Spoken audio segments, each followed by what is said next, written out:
del web, ben ritrovati, tante notizie, news, materiale da approfondire anche oggi, per cui banda alle ciance, cominciamo subito. Io sono Alberto, grande appassionato di football americano e questa è la mia NFL.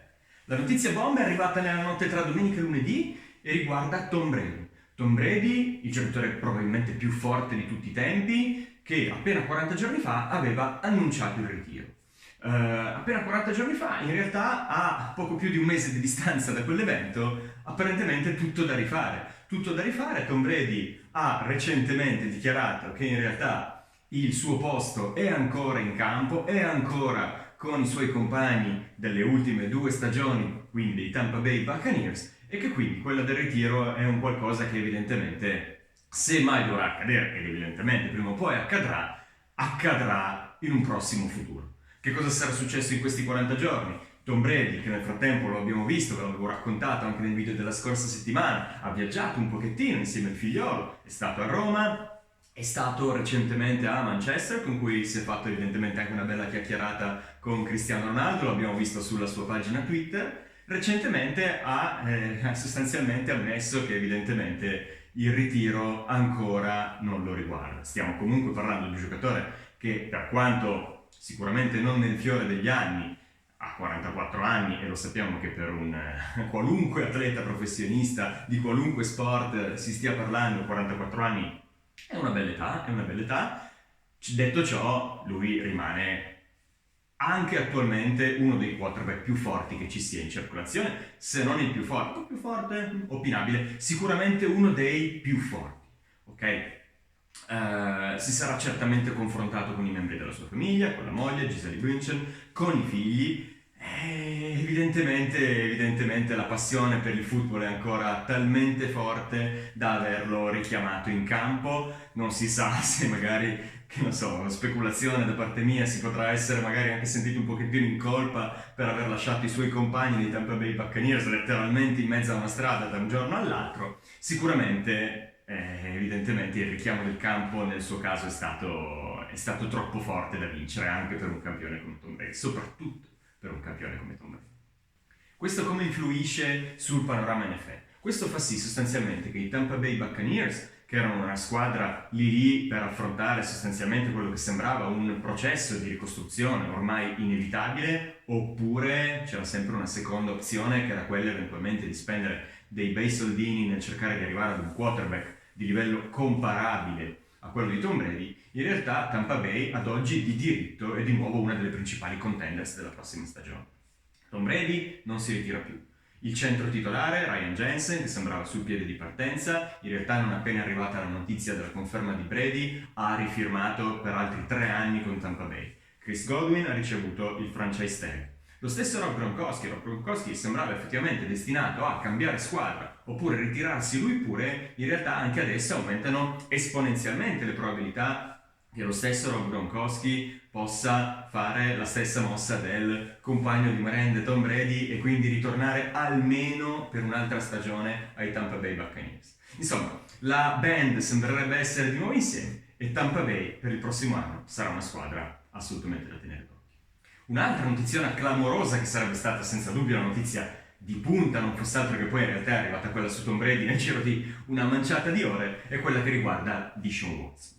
Di Deshaun Watson vi avevo accennato nel corso del precedente video, ci eravamo detti che era una situazione sicuramente complicata, lo è ormai da più di un anno. Su Deshaun Watson, senza voler troppo scendere nei particolari che peraltro sono lontani da tutto quanto riguarda il football giocato, ma insomma su Deshaun Watson pendevano numerose cause legali. Ecco, a proposito di queste numerose cause legali, i tribunali che si sono occupati dell'affare Deshaun Watson hanno recentemente riscontrato evidentemente che non ci sono prove necessarie per continuare con le accuse. Questo che cosa significa? Significa che la situazione di Deshaun Watson è tutt'altro che definita, c'è ancora tutto l'aspetto del civile, c'è ancora tutto quanto riguarda quella che è la decisione che prenderà presto o tardi l'NFL su Deshaun Watson. Ci aspettiamo comunque una sospensione nel corso della prossima stagione, ma insomma la situazione di Deshaun Watson è certamente più fluida ora rispetto a quanto non lo fosse fino a poche ore fa. Questo fa sì che il futuro a breve termine di Deshaun Watson possa ora effettivamente cambiare. Con gli Houston Texans siamo un pochettino ai ferri corti, qualcosa in più che un pochettino, proprio a causa di quanto gli è capitato nel corso della passata stagione, e adesso Deshaun Watson può essere scambiato con una delle squadre interessate. Quali sono le squadre che hanno già palesato il proprio interesse per Deshaun Watson con gli Houston Texans? Verosimilmente moltissime. In realtà Deshaun Watson ha nel suo contratto una no trade clause che fa sì che lui possa avere sostanzialmente l'ultima parola per quanto riguarda qualunque tipo di scambio. Quello che sappiamo ad oggi è che le squadre interessate a Deshaun Watson e a cui Deshaun Watson è interessato, quindi per le quali potrebbe cessare la propria no trade clause, sono i Carolina Panthers e i New Orleans Saints.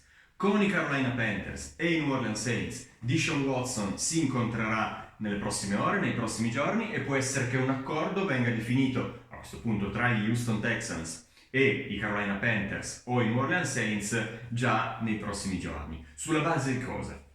Con ogni probabilità, visto quanto i Seattle Seahawks hanno incassato dalla cessione di Russell Wilson ai Denver Broncos, di cui vi raccontavo la scorsa settimana, non si parla di meno di 3 prime scelte, vuol dire 3 scelte al primo giro, non tutte ovviamente del draft 2022 ormai alle porte, si tratterà di più scelte al primo giro nel corso di tot anni consecutivi.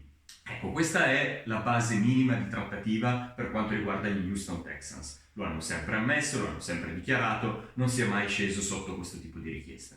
Al di là di queste di queste 3 prime scelte, con ogni probabilità sarà necessario aggiungere ulteriori scelte, probabilmente non altri primi giri, si tratterà di secondi giri, di terzi giri, insomma di altro capitale, di altre scelte nei prossimi draft, e oltretutto anche un bel gruppetto di giocatori in grado di contribuire da subito per gli Houston Texans, che a questo punto sarebbero effettivamente in piena rebuild mode.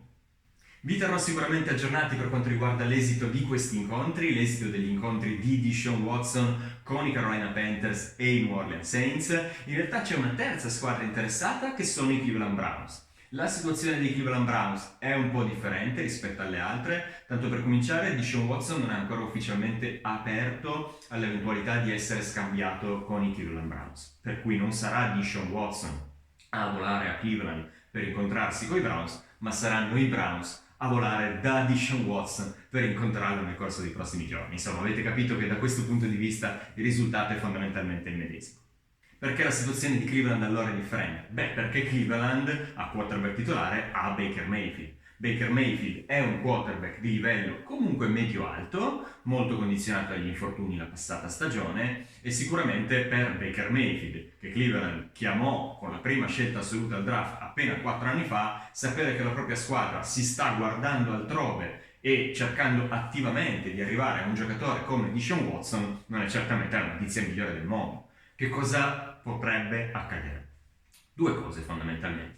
Allora, 1, se gli Houston Texans non dovessero riuscire ad accordarsi con i Cleveland Browns per Deshaun Watson, aspettatevi che Cleveland faccia del proprio meglio per cercare di negare l'evidenza e, nel tentativo di tenersi buono Baker Mayfield, ovviamente neghi qualunque tipo di tentativo di arrivare a Deshaun Watson. Qualora invece effettivamente dovessero riuscire ad accordarsi e quindi Deshaun Watson dovesse aprire all'eventualità di essere scambiato con i Browns, questo potrebbe far sostanzialmente ripartire un'altra volta il mercato dei quarterback, perché a questo punto i Cleveland Browns dovrebbero cercare un partner per scambiare Baker Mayfield. A proposito di scambi, voglio darvi ancora una notizia che riguarda le 2 trade principali che sono accadute in NFL nel corso dei giorni passati. La prima riguarda Khalil Mack. Khalil Mack che passa dai Chicago Bears ai Los Angeles Chargers in cambio di una chiamata al secondo giro nel draft 2022 e una chiamata al sesto giro nel draft 2023. Non sembra granché per un giocatore del livello di Khalil Mack, in realtà vediamo perché per entrambe le squadre è tutt'altro che un brutto affare. Per i Los Angeles Chargers è fondamentalmente una absolute win. Allora, Khalil Mack, per quanto già 31enne, per quanto lui pure in realtà parzialmente condizionato dagli infortuni nel corso della passata stagione, è comunque un edge rusher di livello assoluto. La possibilità di accoppiarlo con Joey Bosa fa sì che la D-line dei Los Angeles Chargers diventi un assoluto punto di forza per la prossima stagione e anche quelle a venire. Oltretutto Khalil Mack molto forte anche sulle corse, che è dove la difesa dei Chargers ha stentato parecchio la scorsa stagione, e quindi dal punto di vista dei Chargers oggettivamente non c'è assolutamente da parlarne. Ottima acquisizione. Per Chicago le cose cambiano. Quello di Khalil Mack per loro è stato un sacrificio necessario. Khalil Mack, ce lo siamo detti, 31 anni, parzialmente condizionato dagli infortuni la passata stagione. Per quanto rimane un giocatore molto forte, Chicago è una squadra che sta affrontando un processo di ricostruzione ormai da qualche anno. Per loro la cessione di Khalil Mack significa sostanzialmente liberare 6 milioni di spazio salariale sotto il cap nella stagione 2022.